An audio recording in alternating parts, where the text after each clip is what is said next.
What is up, everyone, and welcome to the Roto Sports Fantasy Football Show. I am your host, Todd Stender. Joining me, as always, is my brother, Brad. What's up, man? What's up, team? How we doing? We're hanging in there. Really weird week one. Week one in the books? Yeah. Week one in the books. It was a weird one. So we're going to mix the format up a little bit this week.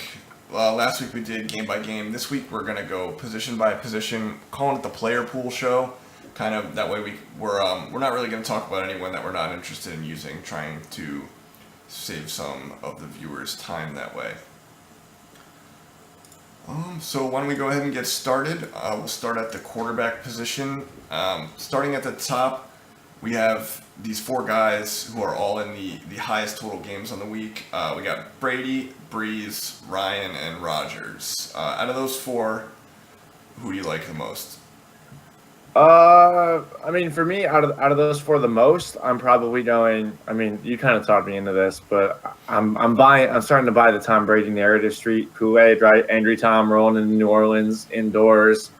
7,900 is a little pricey for me, but I do think he's gonna hang at least he needs to hang 24 points for that to be worth his value. I definitely think that's realistic considering what Sam Bradford did with Stephon Diggs and Adam Thielen. Yeah, the Patriots might hang 50 on the Saints. Just like fuck you mode like they do sometimes and just hang 50 on them. Well, not even just that. As far as the game flow goes, I don't think they're stopping the Saints either. So I think we're. I know you were talking about you might like the under. I don't. My expectation is this is a shootout. It's indoors, and both teams are going to put up buckets. Okay, so yeah, I like Matt Ryan a lot this week. I'm giving him the slight edge over Aaron Rodgers just because he's playing at home in this game. But we have, and the Falcons are favored by a few points. That's really just a home field advantage favorite. It's not like, the Packers can't come out and score a lot in this game. But Matt Ryan's just really, really good at home. And when Desmond Trufant is healthy, and if he's going to push the Packers away from Jordy Nelson a little, I think the Matt Ryan to Julio Jones thing might just absolutely just smash the Packers. They might have no answer for it. I just don't see how the Packers have any chance of stopping that. What do you think? The last time we played Atlanta, they hung 40 on us, but I do think our defense looked a lot. I keep saying us. I'm sorry. Yeah. So last time the Packers played Atlanta, they gave up 41 points. Right. That was in the NFC Championship game, but we didn't. I just said we then. Green Bay didn't have Jordy in that game. Everyone knows you're a Packers fan. It's okay. Yeah. Yeah, sorry. So we didn't have Jordy in that game, and even in that game, a bad Rodgers performance was good for 287 and 3 touchdowns. Yeah, we're splitting hairs. A bad performance. We're really splitting hairs here at the top. So I'm just trying to find the slightest differences between these four guys. Drew Brees says I'm the lowest on of the four just because he has to play against Bill Belichick. But yeah, if you're asking me if I think that we have a corner who's going to stop Julio Jones, I don't, and we'll get to that later. Yeah, so that's just I'm giving the slight edge to Matt Ryan over Aaron Rodgers in that game. I really like Tom Brady, but also I don't think you can go there in cash. I think it's just too expensive. You can go down, take the discount to get down to Rodgers or Ryan. And really important thing to note about this game. The Packers cut Ladarius Gunter, so you can expect their defense to be better because I'm faster than Ladarius Gunter. Yeah, but who are they going to put out there instead of him? Don't care. You? No, I'm faster than him. Yeah. Okay, so yeah, Tom Brady and Matt Ryan are my two top quarterback options at the high end. Just a quick note in this tier. I really like Derek Carr and I really like Russell Wilson. Russell Wilson is going to be a really great GPP pivot this week because all the ownership is going to go to these top four guys. The Seahawks just shit the bed last week. No one's going to be on them, but now they're home for San Francisco, and they only ran 49 plays last week. That's going to normalize. They're going to get back up around 70. Russell Wilson 6,800 and isn't going to carry a lot of ownership. So I like that for tournaments. And San Francisco has a non-existent pass rush, right? So that the O line of the Seahawks is going to be less brutal this week. So basically what you're saying is you don't mind paying up for quarterback this week. No, I think that's the narrative is we don't have, obviously David Johnson's out and Le'Veon Bell we'll get to, but He's $10,000 in a tough matchup. So I think most weeks when you're trying to get those high priced running backs in, then you're kind of looking to save a quarterback. But these guys are in such good matchups here at the top that it's pretty tough to get away from them. Yeah, they're. See, I thought Derek Carr was a lot more intriguing when I thought he was 6,800, but at 7,100, I'd rather just pay the $300 and play Rodgers. Yeah, I agree. I mean, he's a good tournament play. Like the Raiders have like the third highest or second highest implied team total on the whole slate. So I mean, so he's definitely in play, and obviously you can always stack him up with Amari Cooper in tournaments. That's always going to be a good play. Yep. So down in the mid range, who are you liking? Yeah, you can go first. All right, yeah. I mean, I've kind of been on this guy for like 2 years now. I'm a big fan of Famous Jameis. Yep. It's the C300. I'm probably not going to end up playing him just because. Yeah, I don't think you need to. I think I can drop down and get an equal option, right? But the problem, the Chicago Bears actually have an above average run defense, right? They were in the top half of the league last year. And they're not really. I don't expect a huge running game with Jacquizz Rodgers as the forefront, right? But Jameis Winston's going to chuck it. He's got tons of weapons. He's got Cameron Brate, O.J. Howard, Mike Evans, Deshaun Jackson, all against this poop Chicago secondary. I think we saw Chicago shoot their load last week. They're not a good football team. No. We saw the best of them last week, and I think Tampa Bay blows them out. The Bucs are at home here. They're coming off their bye week, so they're going to have the freshest legs, and for whatever that's worth in week 2. And like you said, the Bears are extremely tough against the run, so to move the ball, the Bucs are going to have to throw it. I think it's a good spot. I'm just not really sure that we need to go there unless you're playing a lot of lineups. Yeah, it's the cost. I don't think it's like enough value, right? I would rather just go up $1,000 and play Rodgers, or drop down a few bucks and play my next guy. I've got I've got Phillip Rivers at 5,800 is the other guy I really like in the mid tier. Yep. I think this Chargers team is really good. That offense is loaded, and the Miami pass rush is old. I understand that Cameron Wake has been productive, but he's coming off another major injury. Mario Williams is 31. I think the Dolphins' defense is a little toothless, and their secondary is not exactly spectacular. I wouldn't be shocked if Phillip Rivers threw 3 touchdowns against Denver. If you throw 3 touchdowns against Denver, you can throw 3 touchdowns against anyone. Yep. And they're 5,800. I love them. They're back at home now. 5,800 is not really enough. You actually we had the same 2 guys on our list from this tier. It's really just a price play for Phillip Rivers. Like, he's definitely, if you don't want to pay all the way up for one of the top 4 guys, you can go to Rivers in cash, I think, at that price. And they're home. They got a high team total at around 25. I really like the Chargers this week. Jay Cutler is going to put them in some good field position. Yeah, so they might be dealing with some short fields, get some extra plays to run in this game. So it's a really good spot for all the Chargers, I think. Yeah, no, I agree. For sure. Yep. So moving down into the value tier below, I have it at 5,400 and below. Try not to puke when I say this, but I think we have to look at Blake Bortles this week. He's only 4,400. We've never had a starting quarterback that low since I've been playing NFL DFS, and this is my 4th year. So the Jags only threw 21 passes last week, but it was a near perfect game script. With the defensive touchdowns and playing Tom Savage and all the sacks, like, you can't expect that to be the same game flow with Marcus Mariota coming to town. So I think the pass attempts are going to climb to 28 to 30 rather than 21, and I don't think it'll be that hard for it. What do you really need from him at 4,400? 14 points. Yeah. Even 12 to 14, you're happy. He's a guy who's averaged over 19 DraftKings points per game for his career. Yeah, so as far as game flow goes, right, Tennessee doesn't turn the ball over that often, right? Even if they don't put up, I do think this is a lower scoring game, a bit of a ground and pound on both sides. But I don't expect a lot of turnovers because Marcus Mariota doesn't turn the ball over, right? So we're not looking at these short fields that Blake Bortles had in the last game. We just don't need that much from him. That's the only thing. It's just the price is just too low. We have to. No, exactly. I mean, dude, for 4,400, he needs 175 passing yards. 30 rushing yards and 1 touchdown, and you're good. You've already overvalued. He throws more 2 than touchdowns and you're just in the fucking green. Like, and he's more than capable of doing it. He's done it the last 2 seasons. I mean, averaging over. Yeah, obviously, there's also the chance that, and I don't think this is likely because I love their defense, but there's also the chance they just get fucking smashed because of the Jaguars. Yeah, right. That's always in play, and that you get some junk time Bortles who throws a couple touchdowns to a 60-yarder to Allen Hurns with 2 minutes left in the fourth quarter, down by 3 or something.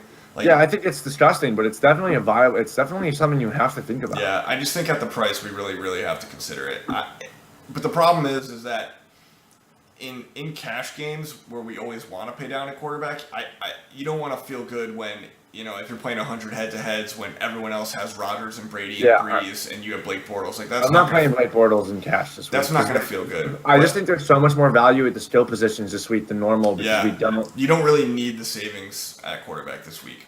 Exactly. But what you could do is play Bortles with Marquise Lee and then just go nuts on those other games. Play Gronk and Julio and Jordy Nelson and Michael Thomas, like all on this, just stack up those other 2 games on the same teams and just punt quarterback. That's an option too.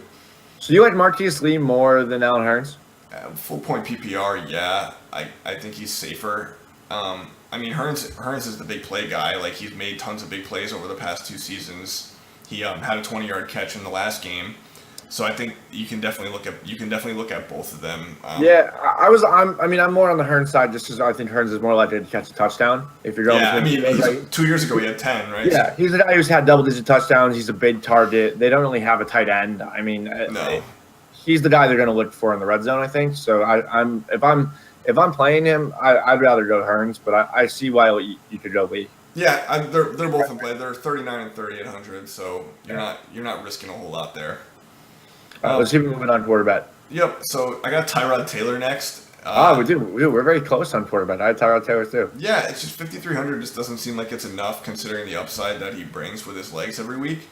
And obviously going to Carolina is not the best matchup, but he just has such a high floor with his rushing, and I mean the Bills have a low total, so that's it's not great, but I think Tyrod's the kind of guy who can kind of outplay like his team from like a fantasy perspective, meaning like the Bills don't have to score a lot of points for Tyrod. Yeah, the Bills just scored 2 touchdowns, and Tyrod could have 18 fantasy points because of the way he runs. Right. I mean, the reality is, right, you just need 15 points out of him. We're talking 30 rushing yards, 200 passing yards, and a touchdown. And I think 30 rushing yards is like his floor. Really. Floor, yeah, exactly. I feel really good about Tyrod at 5,300. Yep. He's just a guy who's just undervalued in fantasy across the board, whether it's season long or I think daily. Like this price for him for a guy who's consistently in the top 10 points per game is a little ridiculous, and I would jump all over that. I have no problem playing him in cash. Yep, he's not on my list, but do you have any thoughts on Jared Goff this week after he just shredded I thought about it. Shredded the Colts last week. Yeah, I mean, he's a decent matchup, and he's only 5,100, which is, I mean, Carson Wentz it's the same spot. Carson Wentz just destroyed this team. So the number 1 and number 2 picks from last year's draft. It's totally reasonable. That being said, as bad as the Redskins defense is, it's not as anemic as the Eagles. So I'm probably not going to play Jared Goff this week. No, I'm not either. Unless it's a tournament play. Yeah, I'm not either. If you're going to play, 20, 30, 50 lineups, then maybe you can look at some Jared Goff. But I don't. Yeah, we don't really need to go there. I just thought it was worth a mention. So, moving on to running back. At the top this week, obviously we have no David Johnson. He's out for the next couple months with a sprain. He's got to have surgery on his wrist. So, my favorite running back play in this high tier is Melvin Gordon. I think you just have to jam him in to your cash lineup this week. His volume play, he's just really a volume play. It's just so safe. He's not that good. He's just not good. He's going to be probably a career 3.8 yard per carry guy, but he's just so safe with the volume. He's going to get 25 total touches per game. Now he's favored by over a touchdown at home, or maybe not a touchdown, 4.5. They're favored by 4.5 at home. He's really an $8,000 player that is priced at $7,000. Yeah, he's my number 1 guy too. I don't agree with you that he's not good. His yards per carry, I don't care about. They've had one of the worst offensive lines in football for years. He grades out great elusively. and his percentage of runs that are over 20 yards is great. His Like, I don't efficiency understand. stats are just so gross. Like his success rate is just not good. I don't know. I don't get why you don't think he's good, but whatever. Well, I'm a Melvin Gordon truther. I have been forever. So, I mean, yeah, there's no one else there, right? I mean, we gotta love these guys who don't have anyone else, right? So the other top guys, we've got Tolbert, Vulture. Yeah, that was a freak thing. I don't think it's a freak thing. I think it's a thing. No, so okay, so the reason, so the touchdown that Tolbert scored, Shady hurt his hand and came out of the game. That's why Tolbert went in. That was not his only goal line. Look, Tolbert got stuffed to the goal line too. Yeah, right. So how he actually didn't get stuffed. He lost 5 yards. Like that's not a thing. They're gonna use McCoy. They're gonna try. I don't know, man. I don't know. I'd be a little worried. I can't remember who the offensive coordinator isn't it? He's got the same coach from Carolina when they were using him. I'm not worried about LaShawn McCoy at all. I mean, I don't like him this week, but just in general, I'm not worried about Mike Tolbert. I don't know. I just think Tolbert's something to monitor. Tolbert might be a thing. That's something to monitor. No, I don't think we need to go all the way up to Le'Veon Bell this week either. Tough matchup. That's Minnesota. No thanks. I'm really nervous after last week about the usage from last week. He only got 10 carries. That's just not enough for 10,000. And I think we can get the same production from Melvin Gordon and the guy I want to talk about next. Ezekiel Elliott, 7,800 at Denver. Similar kind of play to Gordon where like his workload is super safe, and despite public perception, Denver's defense, the way you want to attack it is running the ball. Like we saw Melvin Gordon have a good game against them last night, and Zeke is obviously much better than Melvin Gordon, and I think that Dak and company are going to have a hard time moving the ball through the air against Denver, the no-fly zone or whatever they call it over there. Those guys. Yeah. I mean, those guys are really good. Yeah, Chris Harris actually follows people in the slot. I wouldn't be shocked if you guys would see him on Beasley a little bit, and he was going to just be glued to Des Bryant the whole game. Yeah, so I think the only way that Dallas wins this game is if Zeke has a big game. Yeah, I probably won't play any Cowboys except for Zeke. I like again we kind of hit this. We're on the same page here.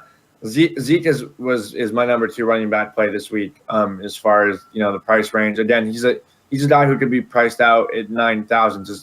Right. Denver, I believe last year they were like 14th against running backs. Like, they're not somewhere in the teams. Don't quote me on that, but they were not an elite team against running backs in fantasy by any means. His ownership will be lower because people are afraid to play guys against Denver, and I think it's a decent spot. It's all narrative.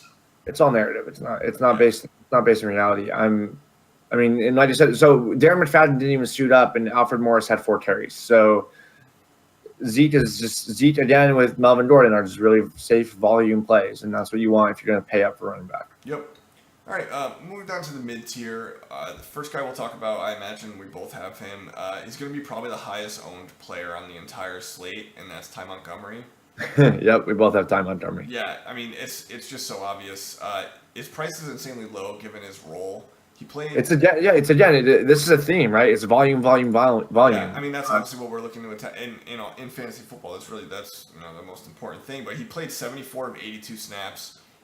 This is just like the nut matchup for him. Atlanta is one of the worst teams at defending running backs out of the backfield. So and he's a converted wide receiver. So yeah, he's a converted wide receiver, obviously. So he's got elite pass catching skills for his position. The total is 53.5 right now. It's like the second highest total on the week. He's probably going to be the most owned player on the entire slate, but I'd be afraid to fade him in tournaments. You're always looking to fade these super high owned guys in tournaments, but I think at the price you just eat the chalk and then try to be different elsewhere. Yep. No. I agree with that. I don't see how you can not play him. I really don't. Yeah, in cash you just have to. Let someone else make that mistake. The reality is that this Green Bay offense is going to move the ball in Atlanta. They're going to get to the goal line, and when they get to the goal line, Ty Montgomery's the guy. Plus, he on any given Sunday he can catch 10 passes, and this is a game where I expect them to be chucking the ball. Yeah, I agree. He's just probably the best point per dollar play on the board this week outside of quarterback. Yeah, probably. Right. Who's next on your list? I have actually. So mine's a little interesting, and you might disagree. I have Dalvin Cook. So Pittsburgh looked phenomenal against the run. But again, it's a volume play. What? That was Cleveland. Well, yeah, that's my point, right? So they looked great against the run. They did have under 30 yards, I think, to Isaiah Crowell. But the reality is that was a rookie quarterback in his first game where you can just sit 8 dudes in the box and force him to throw because there's no weapons like that. Like he doesn't have any elite weapons on Cleveland, right? That's not happening in Minnesota after what you just saw with Bradford and Diggs and Thielen. I mean, Dalvin Cook gets all the carries, right? They brought in Latavius Murray in the offseason. He didn't have a carry till the second quarter, and he fumbled his first carry. He's fucking horrible. Yep. At 5,900, I just think Dalvin Cook is a good value based on the volume. And yeah. What's the line in that game? Is Pittsburgh favored? I don't even remember. Yeah, I would expect so. Yeah, I haven't seen the line, but so I would expect they're favored. I don't know if Cook is somewhere I'm going to go. I don't really like to play running backs on the road, especially underdogs. I don't know how he gets to 20 carries if they're behind. Not that it's going to be. I don't think they're behind. It's going to be a close game, but he needs to get 20 carries. I think we can do better, really.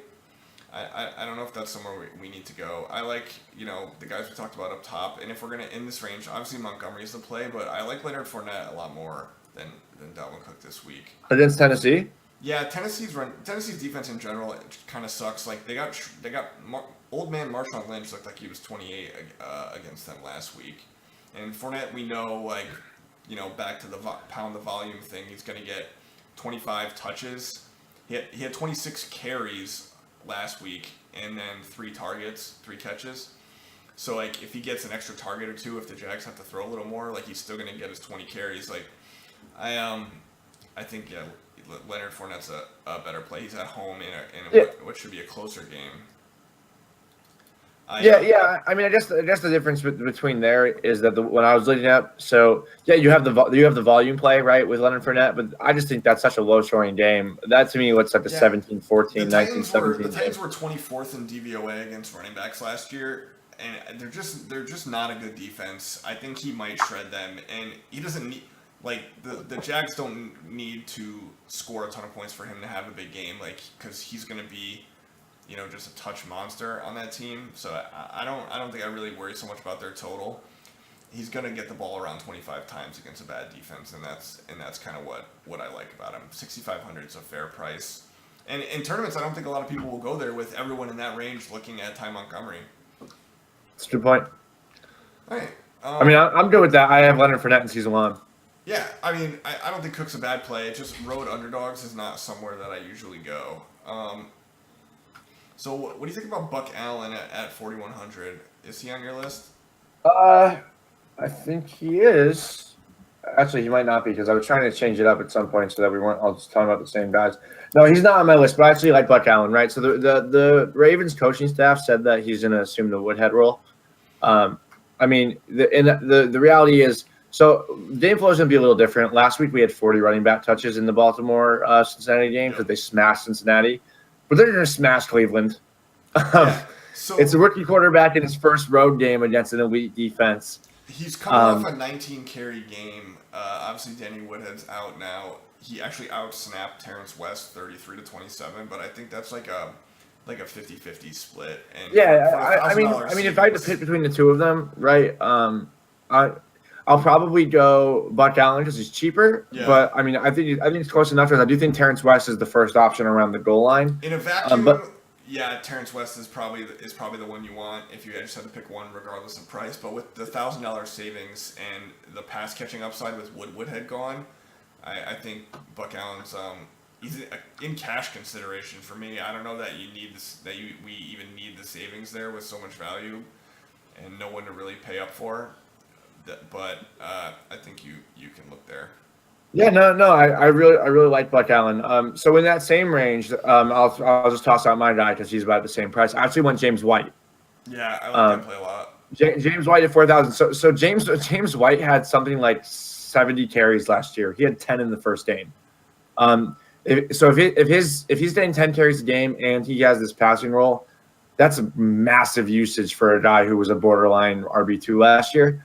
And in this game, that's incredibly high scoring, where I expect New England to be chucking the ball. And he, by the way, he outsnapped everyone running back on New England 2-1. So I definitely like him at $4,000, right? There's definitely a chance he hangs 20. He has 20 fantasy points. Yeah, I like that call a lot. He's a cheap way to get exposure to this Saints game, to this Saints Patriots game, where everyone is kind of really priced up. So I definitely like that call. I went Jaquiz Rogers just as like a cash game kind of flex play. He's gonna get the work. The Bucks are a touchdown favorite at home, so it's like most likely he's gonna have a favorable game script to get some second half carries. The matchup's not great. We talked about how the Bears have a really tough front seven, and I don't think we need the savings. So it's probably not somewhere we're gonna need to go this week, but he's definitely in play. Yeah, I mean, I agree with everything you said. I have Jaquiz too. I don't think there's too much more to go there, right? He was when he was most effective. It was when there was no Charles Sims there too. Charles Sims is going to get some passing down work. That's in his value as far as pass catching. I don't love him, right? And again, it's such a weird week where I think we don't need those savings. Yeah, but I wanted just to back on James White really quickly. Like what do you think the chances are he finishes as a top 20 guy this week? Because I really did in him. I think there's a good chance he can finish as a top 20 running back this week. I mean, like I said, I've said it a few times. The Patriots might hang 50 on the Saints, and he paced the team in snaps. He's gonna get his passing down work no matter what, and if he's gonna get 8 to 10 carries, that's just gravy. Right? Like I feel like if you're looking at 15 touches on the Patriots offense at $4,000, that's a no-brainer to me. Yeah, no, that's definitely a good point. He's a really good play. Really good play. And you compare him with Tom Brady, and that might make for a kind of unique lineup because a lot of people don't like to play quarterbacks and running backs together. So right. That combination might be it's sneaky because James White is obviously the pass catcher. Yep. In the backfield. I like that. All right, moving on to wide receiver. At the top, 10,000 to 6,600, your top play. I think we don't need to spend a ton of time on this. Julio Jones is the top overall play on the entire slate. Yep. In a shootout with the Packers. We touched on it earlier. They don't have anyone who can check him. I imagine he's your top play at wide receiver as well. Yes. There's not really much to talk about there. My second one might be I didn't want to I tried to stay away a little bit from the obvious plays. So I went to Doug Baldwin here. I'm really high on the Seahawks offense this week, and I think after letting the world down last week, this is a really awesome. Talked about it earlier. It's a really awesome bounce back spot for the Seahawks. And like I said, they only ran 49 plays last week. I expect that number to creep back over 70, and it's not going to be long before Doug Baldwin is pushing $8,000 a week. Like he's just insanely efficient. He makes the most of every touch. Like he's going to be $8,000 soon. Yeah, he caught every target last week. And the Seahawks had the third highest implied team total on the slate at 28. He's just $1,000 to $1,200, just too cheap at 6,700. Yeah, no, and I mean I agree with all that, right? And a lot of the reason he let people down last week wasn't really on him. So Russell Wilson was running for his life. I don't expect that same kind of pressure coming from this poor San Francisco team that just has they're just lacking talent all across the board. I expect Wilson to have a little bit more time, and if he has time, Doug Baldwin is going to torch them. Yeah, I agree. He's probably the best slot receiver in football, and it's 6,700. I mean, come on. Yeah, I agree. So, who do you got? I try to stay away from your Antonio Browns, and actually don't really love Antonio Brown at this price with Xavier Rhodes. So Xavier Rhodes is for real, but I went Michael Thomas. Mm-hmm. So the reality is, right. So Michael Thomas had kind of a quiet first game, which I think one is going to push people off him a little bit, and two because Tyreek Hill just ate. He just ate up New England secondary. Like I don't think that he really did. I mean, he had that one busted coverage that was half of his yards. I mean, he wasn't just out there burning Malcolm Butler. Like that was a busted coverage. Like you can't.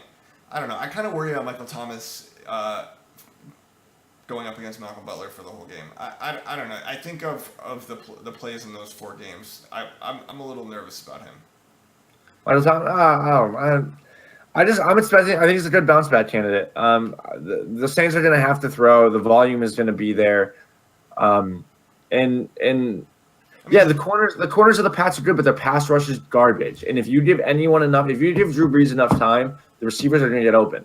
Yeah. Like It's not as much of an indictment on the Pats corners as it is on the Pats pass rush. I just have a lot of respect for Malcolm Butler, and I don't really like to play guys against him. And I don't really like to play guys against Patriots in general. But I mean, obviously, they might be a little more. This defense sucks. I'm not as worried. It's not like Tyreek Hill was just out there burning Malcolm Butler play after play. Like, it was one busted coverage that wasn't even. He didn't. Malcolm Butler wasn't on him the whole game. He burned Gilmore on that play.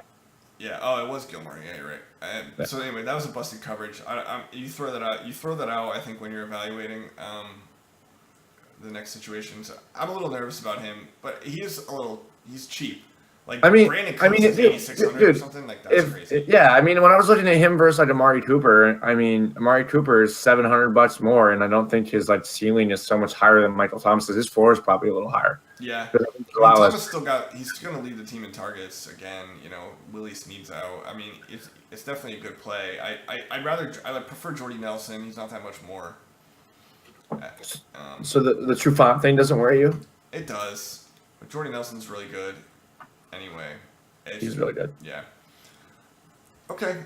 Those are my two guys. Yep. Down to the mid range. I have another guy I think is just like an absolute like smash lock play for. Yeah, I bet we have him. Cash game is Keenan Allen. Yep. Yeah. He's just like straight up mispriced. He had 10 targets against Denver and found the end zone against Chris Harris, who has only had 6 touchdowns scored on him in the last 3 years. Can you believe that? Yeah, Chris Harris is a monster. Yeah, and now they're home and they got a positive matchup. Like, he's going to see double-digit targets from Phillip Rivers against a bad secondary. Like, he might have like 13, 14 catches in this game. Yeah, I mean, he walked right back onto the field and got a 30% target share. I mean, the reality is that Phillip Rivers trusts him and he feeds him the ball. And he's just always open. That's the thing. He's just one of the best pure route runners in the NFL. He's always open. Yeah, he's a monster, and he's got a great quarterback who trusts him. I mean, that's a recipe for success, right? Talent and volume. 5,800. I think he'll be really, really highly owned so unfortunately, because I really like the Chargers as like a stack this week, but I think they're going to be one of the more popular ones. But with these these big two shootout games, you might see some lower ownership than we think on the Chargers. I don't know. Yeah, no, that's fair. So what do you got next? I mean, I was really torn in this range, right? It is a tough range after Keenan. This was tough for me, right? I really like Stephon Diggs, 6,100. I thought about Devontae Parker at 5,300, but I won't play him in his first game with Jay against this good Chargers defense. I ended up eventually just going with what fucked me last week was listening to you talk about Terrell Pryor torching Jalen Mills. I went with Tyreek Hill at 6,200 against Jalen Mills. The reality is that the Kansas City offense does not have that many weapons, right? You've got 3 guys that offense flows through. The touches are going to be there. And then, I mean, I understand that this guy is in a regression alert. Is he? He was a 60-yard touchdown every week. 5 straight games with a play of over 65 yards. The Eagles give up big plays. They could have given up 2 big plays to Terrell Pryor. The secondary is not good. I would not be shocked if Tyreek Hill broke loose. Yeah. I like it. It's funny. When you were going through your whole spiel there, I thought you were going to say Terrell Pryor again, and because that's who I have, and so I thought we had the same guys. So Terrell Pryor was my bold call last week, and Cousins missed him on a wide open touchdown on the first play of the game, and then he dropped a touchdown that was called back later in the game. So he led the team with 11 targets, and so anyone who was worried about him and Cousins not whatever, they're looking for Pryor. He had 11 targets, Jordan Reed had 8, and then Crowder had 4, I think. Yeah, I'm really worried about that offense. You know what? I think Cousins looked bad, and he's going to bounce back here against the Rams, and I think Pryor's going to be the beneficiary. He's going to get double-digit targets again, and we just talked about Keenan Allen. Anyone around that price getting double-digit targets from a good quarterback is somewhere that I want to be, and he's just a physical mismatch on everyone. I'm less sure he gets double-digit targets in this game, though. I mean, so he's gonna have the Redskins can't run the ball. I mean, Tremaine Johnson is good. Cousins is gonna throw the ball 35 times. I mean, yeah, that's probably true, but Tremaine Johnson is good. I mean, Jameson Crowder was playing hurt. He'll be healthier this week. He only had 7 targets. He only caught 1. Yeah. Like I would expect maybe a little uptick there and a downtick for Pryor. Jordan Reed, if his toe ever gets right, he probably won't because I think it's fractured. But I can see his targets. I don't think his target share is a lock, or I don't think he's a lock for 10 targets. I mean, not 10, but I think 8 is a lock. Okay, yeah. I mean, okay. If he's going to lead the Redskins in targets this week and every week probably, unless Jordan Reed is. I don't know. I seem to remember Kirk Cousins being Captain Dump Off for a while. I don't know, but now he's getting they chuck it a little bit. So I like Pryor to bounce back here. I'm not predicting the monster game I was predicting last week, but I like him a lot as a tournament play in this range, away from Keenan Allen, who's going to carry most of the ownership in this range. Yeah, Keenan Allen's a lock for this range. Yep. So going down below $5,000, we talked about it a little bit earlier. I have Marquise Lee as kind of a lock cash game play. Just without Allen Robinson, he should see 7 or more targets in this game, and just with the full point PPR scoring, like they're going to be high volume or high percentage targets. He's got a really safe floor, I think, for kind of how Kendall Wright last week, except. Obviously, Kendall Wright caught no balls. Kendall Wright is very, very bad, and Marquise Lee is actually an elite talent. I mean, prospect. He was a prospect. He was an elite prospect. He's got a pedigree. He's a good player. Kendall Wright, not a good player. Say what you want about Blake Bortles, but he's better than Mike Glennon. And Is he? Yeah. Stop. He is. And so he should see 7 or more targets here. I don't see if you need to get down that low at wide receiver, which maybe you don't if you're going to take a more balanced approach this week, but I really like Marquise Lee. Yeah, and I mean, I don't disagree with any of that. We talked about this earlier, but I actually went Allen Hurns. He's the $100 more.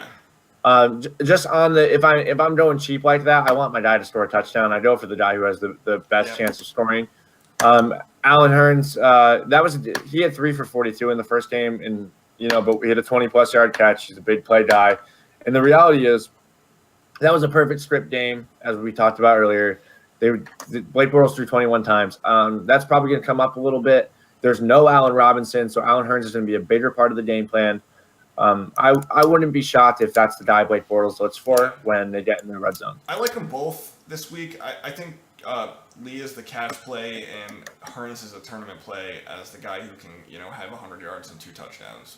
But if you're looking for a safe 14-point floor from your third wide receiver in your head-to-heads, then Lee is your bet because Hurns can put up a goose egg here too. Yep, no, and I think I agree with that. Who else you got? I got Corey Coleman. I like Corey Coleman. Yeah, he's 4,700. I mean, Baltimore. The way you pick on Baltimore is with the pass. They're elite against the run, but the last few years they've been kind of beatable through the air. And Corey Coleman played almost all the snaps. He got all the targets. He's going to get all the targets. He only had 6 last week, but he hit 6 catches. They completed only 20 passes. So he's going to lead this team in targets, and he's got that big play upside we just talked about with Allen Hurns. Like he can put up 102 touchdowns here too. Yeah, I mean, I had Corey Coleman too. We didn't really talk about this before we did this. That's right. I just think he's the most talented. We're sharp and we're on the right place. From a pure talent standpoint, right? A lot of people were on Kenny Britt at the start of the season, right? Cleveland's already saying Kenny Britt might not even start. Corey Coleman, he played every snap. I understand that, but I think what it says is that Corey Coleman is their guy. Yeah, he's the number 1 receiver. Yeah. Like Deshaun Kaiser has given a massive target share to Corey Coleman ever since he came into the preseason. So I have no issue rolling him out at this price. Yeah, I don't either. I don't think it's a cash play, but it's a really good tournament dart. You don't need to do it in a cash play. I just think there's so much value in other spots. Yeah, you don't want to play Browns in your cash games. That's for sure. Yeah, definitely not Browns on the road against the Ravens. No. With a rookie quarterback. All right, moving on to tight end, starting at the top. How do you not play Rob Gronkowski when his salary and his favorite number are the same? Because it's the highest tight end salary I've ever seen. He's actually been over 7K a few times, but has he? I mean, hey, 69, right? Yeah, no, I get it. The price is making me cringe, but the upside is I don't If think Gronk was the number one scoring player in fantasy this week, would you be like, oh my god, I can't believe that happened? Not in this matchup. Like they might just. Like we've said it a few times. The Patriots are going to just absolutely just smash the Saints to pieces. Like, it is a flex play. Like, are we sure that we'd rather have Doug Baldwin than Rob Gronkowski? Yeah. Yep. Okay. All right. Yep. I mean, Gronk might not be 100% healthy. You know, that's a good point. He didn't look He didn't look himself in the last game. You know, they got a 10-day layoff here, which is nice. But so hopefully he's healed up a little bit. But he just didn't look 100%, and he almost had a touchdown. So if he scores that touchdown, we're talking a little differently about his first game. But if you're stacking up the Patriots, if you're stacking up that New Orleans game, then you got to have Gronk in your stacks. Yeah, no, I agree, and I like Gronk more than paying $8,200 for Brandon Cooks. I'd rather go $69 for Gronk. Yep. But Cooks in the Superdome, he's a beast in the Superdome. He is money in the Superdome. I just think Brady throws a trash deep ball. I need to see it more. I know he threw one good one, but I mean, Cooks just takes screens to the house anyway. That's true. I mean, he can do that. It's not all he does, but. Okay, I got Jimmy Graham as my next guy. I've talked about how much I like the Seahawks this week. I think they're not going to be able to run the ball just because their offensive line is bad and their running situation is just a disaster, like a full-on shit show. So I think they're going to lean on Jimmy and Doug to move the chains, kind of like how the Patriots use short passing as chain movers. So I like Jimmy to rack up some catches here, and he's always got 2 touchdown upside.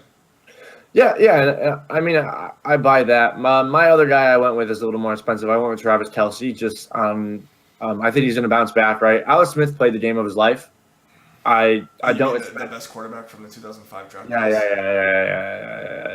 By the way, before the 2005, Todd thought Alex Smith was going to be better than Aaron Rodgers. So did everyone else. Every talent evaluator in the world. Anyway, you were all wrong. I'm not a scout though. You were all wrong. It doesn't really matter what I think. Anyway. So, I mean, the reality is, right, Alex Smith is a guy who's had the lowest average depth of target in the league for years. I would expect that Eagles pass rush to be on him a little bit, right? I don't think they eat him. Yeah, but I think they were all over Kirk Cousins. They really I expect them to be on him, and that's going to mean some dump-offs, right? So I think we're going to see a high catch and, potential touchdown game for Travis Kelce. I don't like Kelce this week only because – well, last year the Eagles were the number 1 team in DVOA against the tight end, but Jordan Reed had a pretty good game against him this week, and Kelce is. I thought Jordan Reed with a bad toe played okay, so he did. I think Kelsey's just such an elite talent, and at $5,100, I really don't mind that price. No, the price is really good, and he is the number 1 option on this team. Still, he's the best player on their offense, probably. Well, we don't. I mean, unless we're going to overreact to. No. I mean, it's certainly a tough matchup again, but the reality is that they're going to be on the quarterback, and he's going to be dumping the ball down. Yep. All right. Who do you like in the mid range? You're gonna like this one. So one of the guys who I have shit on for years, I went with Coby Fleener at I believe $3,900. 20. Isn't he less than that? Isn't he? 3,100. I apologize. 3,100. So I mean, Coby Fleener played all right in the last game. He caught a touchdown. 5 for 54. Breeze was looking for him. And the reality is, other than Hightower, there are no linebackers on New England. Yeah. Who's going to cover him? No, I know. It's gross. I hate Coby Fleener. I hate him too. He might get nothing. I don't want to play him. I'd rather play Charles Clay, who had 9 targets, 5 more targets than anyone on the Bills, a couple red zone targets, scored a touchdown. He's just. Yeah, I mean, you told me to give you 2 guys. My other guy is Charles Clay. Yeah. Okay. Yeah. Ugh. Coby Fleener, gross. Yeah, Coby Fleener sucks. Like that's. I'm on the right with that. Kyle Rudolph. No, I'd rather say. I think that there's just as good a chance that Coby Fleener scores a touchdown as Kyle Rudolph. Jared Cook, your boy, Packer hero? No, Jared Cook's not good. He's a folklore Packer hero, isn't he? He had 1 catch. Aaron Rodgers drew it up in the huddle. No, I kind of like Jared Cook. He got 5 targets last week, which was good for the second most targets on the team, or third most on the team. And the Raiders have a 29 team total, which is super high, so it's just like a cheap way to get exposure to that team. And he can catch a touchdown here, but I prefer Charles Clay, which I guess I fucked up the tiers. Clay's technically in the next tier, but so I had Kyle Rudolph and Jared Cook in this one. Whatever, it's fine. I don't even have another tight end in that tier. There's no one else I'm playing. The only one besides Brait I like Zach Miller. I think he's in a good spot, but really Cameron Brait. He has one of the best matchups for a tight end this week, and he's really an elite red zone weapon. Like I know they have Mike Evans, but Jameis loves to look for Cameron Brait down there. And like what are they gonna do? Are they gonna give the ball to Jaquiz 3 times in a row inside the 5? Like no, but I just want to see the usage, right? I don't know how OJ Howard is going to be integrated. I don't know if they're going to run 2 tight end sets. I don't know what's going to happen. It's a bit of a dart throw for me. Like last year, I think Cameron Brait was the value. They just never his ability and his price never met. So you just roll him out every week. I'm a little more wavery on him as of right now, just because I haven't seen it. All right, so that gets us through the positions. We were hoping this format would shorten up the show, but we're still at 45 minutes. So how does that happen? We talked too much. Yeah, I know. All right, so we'll go through our stacks, our lock of the week, which is the first guy in the lineup, and then our DFS bold calls. My favorite stack, I'll go first, is the Seattle Seahawks. I think it's just a way I'm trying to figure out how in tournaments to pivot away from the Packers Falcons game and the Saints Patriots game, because that's where all the ownership's going to go in tournaments, is to those 4 teams. So I'm looking at the Seahawks as the next best team. They have the third highest total, higher than both the Falcons third highest team total, higher than both the Falcons and the Packers. And I think I think San Francisco sucks. They're in a great spot. They're at home. Really, really great bounce back spot. I think that Russell Wilson might throw for 3 touchdowns, run for another. Like I'm thinking a huge game from the Seahawks here. Yeah, and I like that. I actually kind of like that a little more. I have to look at the price, but I kind of like that a little more than what I did, because I think that'll be less owned. I did the one we talked about earlier. I'm a big fan of the Chargers this week. I have no problem going Rivers, Allen, and even tossing in Hunter Henry in the Chargers defense. Yeah, I like the Chargers team as a lot. I worry about playing. I like Melvin Gordon so much. I worry about playing too many Chargers that you're kind of capping your upside if you play like Allen with Rivers and Gordon. It's like if Gordon scores 3 touchdowns, then you're kind of sunk in tournaments. So it's tough. I do like the Chargers as a team. I'm just a little nervous about how to stack them basically. But I think it's a good call. Yeah, that's probably a good point. That's a good point. I did that quickly. Yeah, so your lock of the week. This is the first guy. Mine's Keenan Allen. I mean, we talked about this. Mine's Ty Montgomery. So those are whichever one you didn't take, I was going to take the other one. Those are easily the 2 best players on the board this week, point per dollar, and you just have to play them. Have to play them. I mean, I think they're 2 guys, right? Who when we're building our lineups, you're looking for guys who are going to 3 times their value, right? As far as fantasy points, I'd be shocked if they don't meet those goals. But it's literally 17 points. Yeah, I mean, Keenan Allen can easily get to 20 and can easily get to 20 here, and same thing for Montgomery. He's got an easy path. I think Montgomery's almost a lock he is the lock of the week. So yeah, the Roto Bros lock of the week, Ty Montgomery. But he's going to be the highest owned player on the slate. So you can try to find a way to fade him in tournaments if that's what you want to do. If you want to be super different to like win the Millionaire Maker, if he's going to be 45% owned or something. But this is a really weird week for the Millionaire Maker because we don't have all these elite. Yeah, it is. Right. How ownership is going to be so tight. I think in those 2 games at the top that if you can get a team that goes. Yeah, I might play it this week. I might do it. I don't play that fucking time. I normally don't, but I might do it this week. All right, so my bold call. Actually, you know what? Why don't you go first for the bold call? Mine is that Nelson Aguilar is going to be a top 30 wide receiver this week. Top 30 is that bold? I mean, he went undrafted in most season-long leagues, and we've seen him be good in one game. Wide receiver 5 last week. Whatever. See, that's why I said my bold call wasn't bold enough. Fine, whatever. Top 20 wide receiver this week. There we go. Okay, there we go. Jesus Christ. Hop off. Look. So he was second on the team in targets behind Zach Ertz last week. I think they're playing the Chiefs on the road. I mean, Carson Wentz looked good, but that Chiefs defense is for real. Marcus Peters is going to be all over Alshon Jeffrey. But I do think where you attack them is going to be in the middle. And they lost Eric Berry, so that's huge blow. Huge. Yeah, no, massive blow. And actually, that's one of the reasons you could, if you wanted to play Zach Ertz this week in the tournament, I liked that a lot. Obviously, he's a lot more expensive than he was last week, but Eric Berry just shuts down the tight end. Like you saw him do it to Gronk in week 1, and yeah, that's a huge blow for I think Zach Ertz is a really good tournament play this week. But I'd be shocked if Nelson Aguilar didn't have 5 catches and 50 yards. He's only 4,400, so super cheap. Definitely in play. Top 20 is bold enough. I'll allow it. Mine is that Doug Baldwin, not someone from the Atlanta game or the New Orleans game, is going to be the number 1 scoring fantasy wide receiver this week. Oh, so your bold call is that a top 10 wide receiver is going to finish first? I'm betting him against the field, Brad. There's I'm just trolling. There's hundreds of wide receivers in the NFL. I think that's pretty bold. That's bold. That's fine. Yeah, I'm all in on the Seahawks this week. So you'll see me at the top of the leaderboards with Wilson, Graham, Doug Baldwin stacks, hopefully, or I'll be. I kind of like that. I like that stack. Yeah. All right. It's better than the fucking Cardinals stat I did last week. That's a nightmare. I don't know why you're other things we learned. As Adam Levitan says, it's 10 time for Carson Palmer. Take him out. It's burial time for Carson. Take him behind the shed and shoot him. Yeah. All right. Well, that's it for the show this week. We tried to shorten it, but that didn't happen. Anyway, like the video, subscribe to the channel, share it with your friends. Follow us on Twitter. Yeah, you can find us on Twitter. I'm at Todd Stender. He's at Brad_Stender. Thanks for watching, and we'll see you next week. Better day.